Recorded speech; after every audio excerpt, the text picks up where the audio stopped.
Katosan Becharaji railway લાઇનનું સફળ પરીક્ષણ હવે ઝડપથી દોડશે ટ્રેનો। મહેસાણા જિલ્લાના બેચરાજી વિસ્તાર માટે સારા સમાચાર સામે આવ્યા છે। મુસાફરોની સુરક્ષા અને સુવિધાને વધુ મજબૂત બનાવવા માટે રેલવે તંત્ર દ્વારા કટોસણ બેચરાજી રેલવે લાઇનનું સફળ પરીક્ષણ અને સઘન નિરીક્ષણ કરવામાં આવ્યું। આ મહત્વપૂર્ણ નિરીક્ષણ દરમિયાન રેલવે સુરક્ષા કમિશનર અનુ ત્યાગી, ડિવિઝનલ રેલવે મેનેજર વેદ પ્રકાશ ગુપ્તા તેમજ મહેસાણા લોકસભાના સાંસદ હરિભાઈ પટેલ ઉપસ્થિત રહ્યા હતા। અધિકારીઓએ સમગ્ર railway track, signalling system, level crossing, bridge અને સ્ટેશનની વિવિધ સુવિધાઓનું બારીકાઈથી નિરીક્ષણ કરી સુરક્ષા અને કાર્યક્ષમતાની ચકાસણી કરી।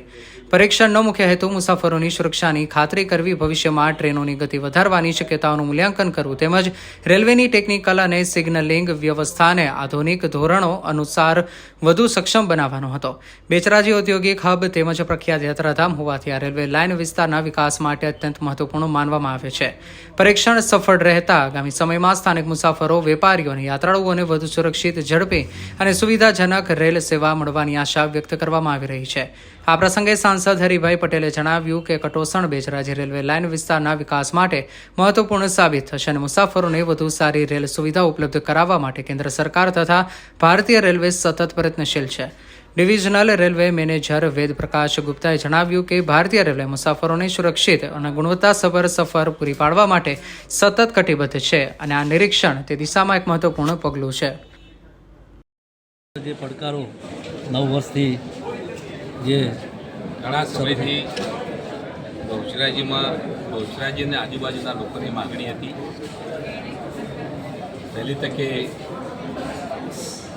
કટોસણ, બેચરાજી, ચાણસ્મા રોડ આ સર્ક્યુલર રૂટ ચાલુ થાય, લોકોની રેલવે ચાલુ કરવાની ઘણા સમયથી માગ હતી અને ધ્યાનમાં રાખીને આપણે આપણા માનનીય રેલવે મંત્રી શ્રી અશ્વિની વૈષ્ણવ સાહેબે અમે વારંવાર રજૂઆત કરેલી અને કમિટીમાં પણ વાત કરી લીધી કે બહુચરાજીમાં સાહેબ વહેલી તકે અમારી રેલવે ચાલુ થાય એ દિશામાં અમારા લોકોના પ્રયાસો છે, અમારી માગણી છે, તો આ દિશામાં પછી એમાંથી એવું જાણવા મળ્યું કે આનું inspection CRS commissioner of railway safety આ ઉડ્ડયન મંત્રાલયના અંડરમાં આવે છે। પાછું ઉડ્ડયન મંત્રાલયમાં આપણા નાયડુ સાહેબ મંત્રીશ્રી કેન્દ્રમાં એમને પણ મળ્યા, રેલવે મંત્રી અશ્વિની વૈષ્ણવ સાહેબને મળ્યા અને આ સાથે રહીને પાછું જી રાઈડ આપણું ગુજરાતનું પાછું નેટવર્ક એમાં આવે છે, મારુતિ, આ બધા ત્રણેય ડિપાર્ટમેન્ટને ભેગા કરવા અને એના એ અંતે રજૂઆત કરવાના અંતે આજે આપણા માટે શુભ દિવસ છે કે આજે ઇન્સ્પેક્શન થઈ રહ્યું છે આજે અને ઇન્સ્પેક્શનના અંતે હમણાં સાહેબે બતાવ્યું એ પ્રમાણે આજે બહુચરાજી સુધી કાલે ચાણસ્મા રણું છું અને બધી ચકાસણી થઈ જશે। કંઈ ખૂટતી કડીઓ છે તો પછી એનો આદેશ કરીને પછી કામ પણ પૂરા કરવામાં આવશે।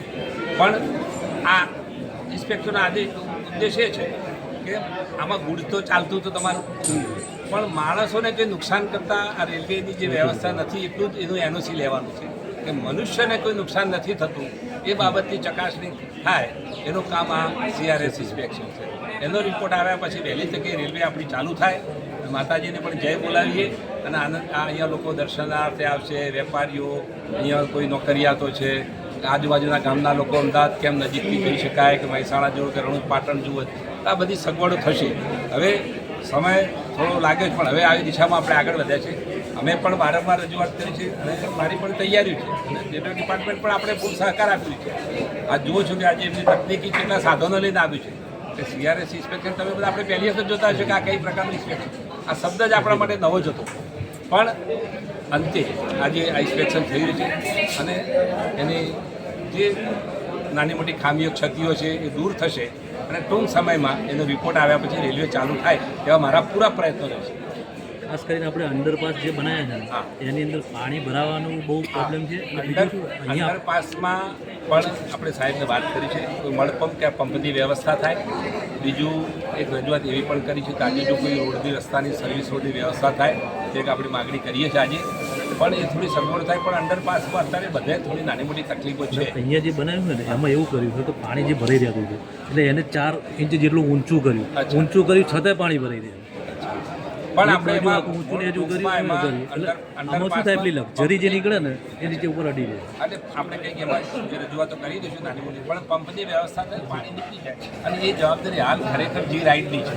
હાલ કેવું થાય છે, જી રાઇડમાં આવે છે પણ છતાં સાહેબે કીધું છે કે અમે એની સાથે હાલ જી રાઇડની અત્યારે શું થાય છે, વરસાદ રાત્રે પડે હા પાણી ભરી જાય નાળું એટલે પેલો સવારે મશીન લઈને સવારે આવે એટલે સવારે સ્કૂલે જવાવાળા આપણે સંકલ્પો અને એ સ્કૂલોમાં લગભગ 500 વિદ્યાર્થી થાય એટલે એ ટાઈમે નથી જતા. પરમેનન્ટલી સ્ટ્રક્ચર થાય એવું અને કંઈક 4 મહિનાનું તો આ લોકો એકચ્યુઅલી કોન્ટ્રાક્ટ આપેલો જ છે કોઈ કંઈથી કોર્પોરેશનમાં શિફ્ટ પાડે તો પાણી થાય એવું કંઈક વ્યવસ્થા અને એવું કરાવીએ એવી થઈ શકે. નગરપાલિકાને नगर पालिका लेगा क्या उसको ले लिए નહીં લઈએ ले लिया नगर पालिका लिए इसकी रिस्पॉन्सिबिलिटी નહીં લઈએ તૈયારી કરી દેવાની છે નગરપાલિકા. આપણે ચલાવવા તૈયાર થઈ आप ले लीजिए इसको। આપણે તૈયાર जो लोकल डिमांड था जो यहाँ के धारासभ्य साहब के एमपी साहब लगातार बोल रहे थे कि जब से ये लाइन बना है यहाँ पे पैसेंजर ट्रेन चलनी चाहिए. पैसेंजर ट्रेन चलने के लिए सबसे ज़रूरी होता है कि पैसेंजर के सेफ्टी के लिए उसको अप्रूव किया जाए. उसको अप्रूव करने के लिए जो उड्डयन मंत्रालय के कमिश्नर ऑफ रेलवे सेफ्टी होते हैं उनको पास करना पड़ता है. वो एक एक चीज़ का इंस्पेक्शन करते हैं. आज इस सेक्शन का इंस्पेक्शन किया जा रहा है CRS वेस्टर्न रेलवे सर्कल के वेस्टर्न सर्कल से के द्वारा. आपको बता दें कि ये सेक्शन जो है वो करीब करीब 63 किलोमीटर का है जिसका कि GC मतलब गेज कन्वर्शन पहले मीटर गेज में था. गेज कन्वर्शन 1917 में सैंक्शन हुआ. ये टोटल 1000 करोड़ का प्रोजेक्ट है 63 किलोमीटर. इसमें ये वाला जो सेक्शन बना है वो जी राइड एक JV है जॉइंट वेंचर कंपनी जिसमें कि railway Maruti state government Gujarat government G RIDE ये मिल करके इसको बनाएंगे. इसमें टोटल 14 स्टेशन है 63 किलोमीटर में जिसमें कि कटोसन से स्टार्ट होकर के बेचराजी जो कि क्रॉसिंग स्टेशन है. इसके बाद चरसमा क्रॉसिंग स्टेशन है. फिर रनौल जो ऑलरेडी इंडियन रेलवे का स्टेशन है. बीच में टोटल और 10 स्टेशन है. तो CRS इसमें जो बताएं कि ये बहुत ही चैलेंजिंग प्रोजेक्ट था और अभी जो इंस्पेक्शन कर रहे हैं उसमें क्या क्या चैलेंज है. जैसे कर्व टोटल 10 कर्व है. टोटल ब्रिजेज जो है बड़े बड़े 20 ब्रिजेज है. और अगर देखा जाए तो 100 माइनर ब्रिजेज है 100 माइनर ब्रिजेज है. 47 RUB है जो लेवल क्रॉसिंग को चेंज करके जो फाटक होता है उसको चेंज करके RUB बनाया गया है. इसमें 47 RMB है. इन सभी का कैसे सेफ ढंग से ट्रेन चले और सेफ रहे. पैसेंजर की फैसिलिटी है कि नहीं, पानी है कि नहीं, प्लेटफॉर्म का लेंथ प्रॉपर है कि नहीं, ये CRS के रिव्यू में आता है. तो CRS इंस्पेक्शन कर रहे हैं. उसके बाद वो बताएंगे क्या क्या कमियां हैं. फिर हम लोग उस कमियों को दूर करेंगे और फिर यहाँ पे ट्रेन चलेगी. कहाँ तक शुरू हो सकती है पैसेंजर? तो ये बेसिकली अभी आज ये पहला दिन है. पहला दिन में करीब 25 किलोमीटर का इंस्पेक्शन किया गया. कटोसन से हम लोगों ने सुबह स्टार्ट किया और अभी पहुँचे हैं हम लोग बेचराजी. कल बेचराजी से स्टार्ट करेंगे और बेचरा माता का भी हम लोग कमिश्नर साहब भी दर्शन करेंगे क्योंकि यहाँ पे आए हैं तो ये बहुत ज़रूरी है. और MP साहब ने भी बताया कि यहाँ से अगर कुछ भी कर रहे हैं तो बेचरा माता का जरूर दर्शन करके स्टार्ट करें. तो कल हम लोग सुबह दर्शन करके स्टार्ट करेंगे यहाँ से.